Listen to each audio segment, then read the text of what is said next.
तो welcome back again. आज है हमारी क्लास नंबर 12 जिसमें हम पढ़ेंगे फिज़िक्स के बारे में। तो चलिए शुरू करते हैं।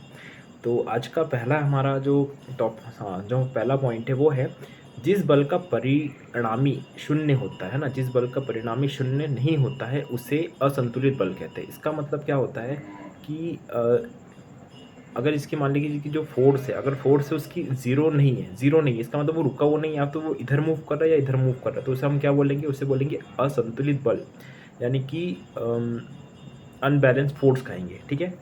अगला है हमारा सेकंड पॉइंट, न्यूटन के तृतीय नियम के अनुसार प्रत्येक क्रिया के बराबर किंतु विपरीत दिशा में प्रतिक्रिया होती है ना।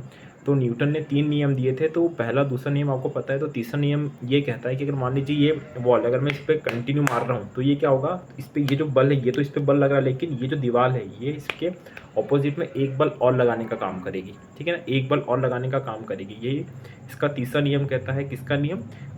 न्यूटन का तीसरा नियम कहता है। ठीक है। उसके बाद में है तीसरा पॉइंट, संवेग संरक्षण। संवेग को आप मोमेंटम भी कहते हैं ना। संवेग संरक्षण के नियम के अनुसार यदि कणों को किसी समूह पर कोई बाह्य बल ना लगाया जाए तो निकाय का कुल संवेग अपरिवर्तित रहता है। ठीक है। तो ये आपका जो नियम था ये है आपका मोमेंटम। मोमेंटम यानी कि कोई किसी भी चीज़ का एक स्थान से दूसरी जगह पे जब पहुंचती है, पॉइंट ए से लेकर पॉइंट बी के बीच पहुंचती है, तो उसको आप क्या बोलेंगे? मोमेंटम या संवेग कहते हैं। ओके। उसके बाद अगला पॉइंट है हमारा अभिकेंद्री बल। अभिकेंद्री बल का मतलब ये होता है, जिसे इंग्लिश में हम कहते हैं सेंट्रीपल, है ना, सेंट्रीपिटल फोर्स कहते हैं। ठीक है ना। वस्तु वृत्ताकार मार्ग पर चलती है तो उस पर बल वृत्त के केंद्र की ओर कार्य करता है। ठीक है ना। देखिए दो बल होते हैं, एक होता है अभिकेंद्री बल और एक होती है अपकेंद्री बल। देखिए अभिकेंद्र का मतलब ये होता है कि अगर मान लीजिए कोई वृत्त है ना, मान लीजिए कि एक बॉल है, अभी बॉल एक रोटेशन में घूम रही है, तो इस पर जो बल कार्य करेगा वो वृत्त के केंद्र की ओर कार्य करेगा, है ना। ये वृत्त है मान लीजिए, तो वृत्त के केंद्र की ओर कार्य करेगा। तो इस जो बल को हम बोलेंगे, इसके हम क्या बोलेंगे? इसे हम बोलेंगे अभिकेंद्रीय बल या सेंट्रीपेटल फोर्स कहते हैं। ठीक है। अगला होता है हमारा अपकेंद्रीय बल। अपकेंद्रीय बल ये होता है, अगर मान लीजिए कोई वस्तु जो वृत्ताकार यानी कि गोल ऐसे राउंड शेप में घूम रही है, तो उस पर जो बल कार्य करेगा वो वृत्त के बाहर की तरफ कार्य करेगा, यानी कि केंद्र से बाहर की तरफ कार्य करेगा, तो इसे बोलेंगे अपकेंद्रीय बल। ठीक है। या सेंट्रीफ्यूगल फोर्स भी कहते हैं, आपने सुना होगा। जैसे कि इसके सबसे अच्छा एक एग्जाम्पल है आपका वॉशिंग मशीन। वॉशिंग मशीन आपने देखी होगी। ठीक है।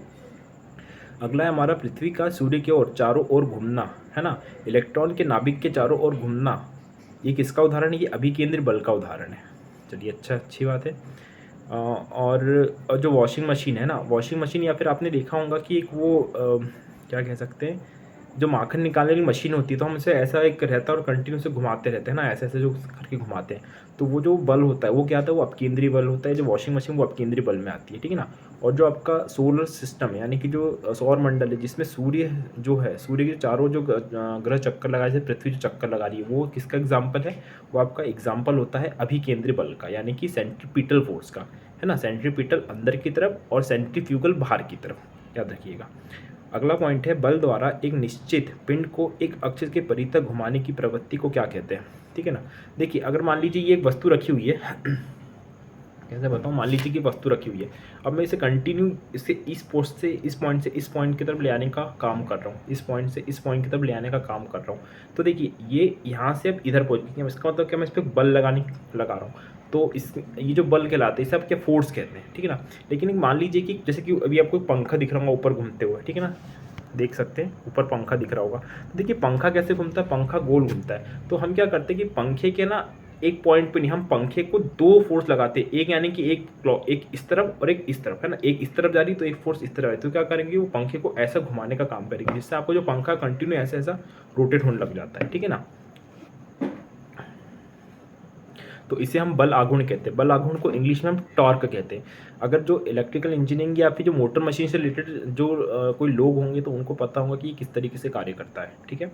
अगला है हमारा बल आघूर्ण एक एक सदिश राशि होती है। सदिश का मतलब जिसमें दिशा और परिमाण, यानी कि डायरेक्शन और मैग्नीट्यूड दोनों होते हैं। ओके। और इसका जो मात्रक होता है वो होता है न्यूटन मीटर। ओके।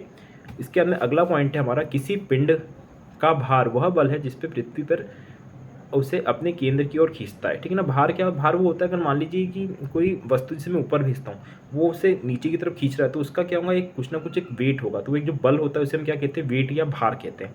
अगला पॉइंट है, जब किसी बल द्वारा, हाँ, जब बल द्वारा किसी वस्तु को विस्थापन उत्पन्न किया जाता है तो उसे कार्य होना समझा जाना। विस्थापन का मतलब होता है सर डिस्प्लेसमेंट। डिस्प्लेसमेंट का मतलब एक पॉइंट से दूसरे पॉइंट पे कंटिन्यू खसकना, है ना। देखिए मैं दूरी की बात नहीं कर रहा हूँ, खसकना का मान लीजिए एक वस्तु रखी है तो एक पॉइंट से लेके पॉइंट बी तक खसकी है, ठीक है ना, एक पॉइंट से लेके पॉइंट बी तक खसकी, तो इसे हम कहेंगे डिस्प्लेसमेंट, ठीक है। फिर अगला पॉइंट है हमारा कार्य करने की दर, यानी कि जो वर्क करने का जो रेट होता है, रेट ऑफ वर्क, ये इसे हम कहते हैं शक्ति यानी कि पावर कहते हैं। जबकि कार्य करने की क्षमता को हम ऊर्जा कहते हैं। याद रखेंगे, कार्य करने की दर, दर आया तो शक्ति, दर शक्ति है ना, शक्ति दर ऐसे रहे, शक्ति दर। और अगर जहाँ क्षमता है तो क्षमता को हम ऊर्जा कहते हैं यानी कि एनर्जी कहेंगे, ठीक है। कार्य और ऊर्जा दोनों का जो मात्रक होता है, सॉरी, जो मात्रक होता है वो जूल होता है, ठीक है ना। और जो शक्ति होती है, शक्ति का जो मात्रक होता है हम इसे वॉट कहते हैं। किलो वॉट, मोटर भी देखेंगे आपने कि 1 किलोवाट 2 किलोवाट की मोटर या फिर जो लोड घर पे लगा रहता है, ठीक है। उसके बाद में ऊंचाई पर स्थित स्प्रिंग, बांध बनाकर रोके गए जल आदि में स्थितिज ऊर्जा होती है। अब देखिए ऊर्जा भी दो प्रकार की होती है, एक होती है स्थितिज ऊर्जा और एक होती है गतिज ऊर्जा। स्थितिज ऊर्जा का सबसे अच्छा एग्जाम्पल है कि एक बांध बना है, बांध में पानी जो रोक के रखा हुआ है, तो वो आपका किसका एग्जाम्पल है, वो आपका एग्जाम्पल है आपका स्थितिज ऊर्जा का। स्थितिज ऊर्जा को आप पोटेंशियल एनर्जी भी कहते हैं। और जो एक काइनेटिक एनर्जी होती है, काइनेटिक एनर्जी का मतलब ये होता है कि आप क्या कर रहे हैं कि उसे एक एक गेट खोल देना, डैम है तो डैम का आपने गेट खोल दिया तो उससे जो पानी, आपका पानी कंटिन्यू बाहर बहने लग जाता है, तो इसे आप क्या कहेंगे, इसे आप कहेंगे आपका काइनेटिक एनर्जी, है ना, यानी कि गतिज ऊर्जा। ओके। उसके बाद में जो, हाँ, एक एग्जांपल और है, घड़ी में चाबी जो अपन भरते हैं तो वो भी किसका, स्थितिज ऊर्जा का। तो कि हमने चाबी भर दी लेकिन जब तक वो चाबी रनिंग कंडीशन पे नहीं आएंगी तो हम उसे गतिज ऊर्जा पे नहीं बोलेंगे, तो हमारी स्थितिज ऊर्जा होती है, ठीक है। उसके अंदर ऊर्जा संरक्षण के नियम के अनुसार, है ना, यानी कि लॉ ऑफ एनर्जी कंजर्वेशन, जिसके अनुसार या कि जिसके अकॉर्डिंग ये होता है कि ऊर्जा यानी कि जो एनर्जी होती है हम उसे ना ही नष्ट कर सकते हैं ना बना सकते, बस उसे एक फॉर्म से दूसरे फॉर्म में चेंज कर सकते हैं। सबसे अच्छा एग्जांपल है आपका बैटरी। तो बैटरी में आप क्या करते हैं, आपकी इलेक्ट्रिसिटी आप उसे देते हैं तो अंदर केमिकल रिएक्शन होती है, केमिकल में स्टोर हो जाती है। जब आपको ज़रूरत पड़ती है तो वापस आप बैटरी का यूज़ करके इलेक्ट्रिसिटी का यूज़ कर लेते हैं, यानी कि इलेक्ट्रिकल को आपने पहले केमिकल में चेंज किया, फिर केमिकल को वापस उठा के इलेक्ट्रिकल में बदल देते हैं, ठीक है।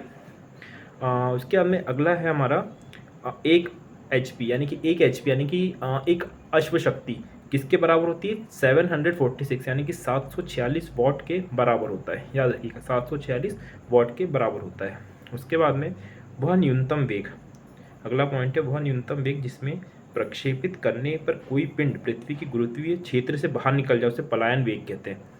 पलायन वेग का मतलब ये होता है कि देखिए देखिए पहले तो प्रक्षेपित का मतलब समझिए। प्रक्षेपित का मतलब ये होता है कि अगर मान लीजिए कि अगर आप एक बॉल ले रहे हैं या फिर कोई वस्तु से ऊपर फेंक रहे हो, लेकिन क्या है कुछ टाइम के बाद वापस नीचे आ जा रही है, यानी कि उसमें इतनी शक्ति नहीं है कि वो जो हमारा वायुमंडल है ना, वायुमंडल को पार करके अंतरिक्ष में जा सके। तो वो शक्ति है ना, वो शक्ति जो आपको वायुमंडल से जो आप वस्तु को बाहर निकालने के लिए जो ज़रूरी वेग होता है ना, तो उसे आप क्या कहते हैं, उसे पलायन वेग कहते हैं। अब उसके बाद में हमारा अगला पॉइंट है, चंद्रमा पर जी का मान, है ना, पृथ्वी के जी के मान का 1/6 गुना होता है। ये क्वेश्चन पेपर में कई बार पूछा गया है।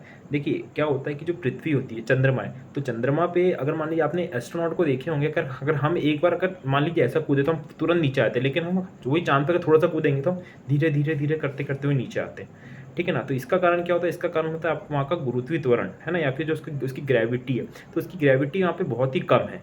लेकिन जो अर्थ है यानी कि पृथ्वी है, तो उस पर जो उसकी ग्रेविटी अच्छी खासी है, ठीक है ना। तो अगर मान लीजिए कि आप चांद पे जाते हैं, तो अगर मान लीजिए कि आपको 60 सेकंड लग रहे हैं, है ना, अगर आपको 60 सेकंड लग रहे हैं, सॉरी, अगर मान लीजिए कि आपको यहाँ पे कितना समय लग रहा है, आपको यहाँ पे 60 सेकंड का समय लग रहा है, तो वही आपको इंटू 6 कर दीजिए, 1/6 कर दीजिए, है ना।